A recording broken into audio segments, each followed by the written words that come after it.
Lincoln here to break down a decision that we had waited for several months. Finally came down today from the Diamond League. Remember, at the beginning of the season, they talked about cutting events, Lincoln. Yes. Chopping, tightening up the program. Well, they announced it today. The 200, steeplechase, the discus, and the triple jump are all out for the Diamond League main program and the Diamond League final. Yes.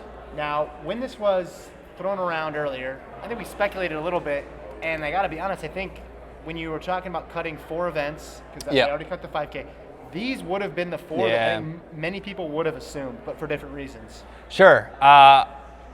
You know, the 200 makes sense because it's an in-between event, but with the star power of Noah Lyles, a little bit surprised to see it be gone from the final program.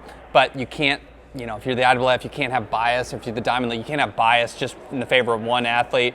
The steeplechase, though, yes, it kind of makes sense to cut, especially when they have a 3,000, which ostensibly, you know, those athletes could transition over. It's cutting athletes that are specialized, however, to really one event. But you can't just cut 4 field events because they're in the middle of the field and they're not getting action on the track. You had to make it even, cut field events and track events. So you're right. This made the most sense. Doesn't make it any less painful, especially obviously for those athletes. There's going to be some financial. You know, they're going to be missing some money off of this. Yes, they have replacements events, and especially for the track events, there's going to be 5 Diamond Leagues that will have these events. So it's not like it's completely wiped out just for the final.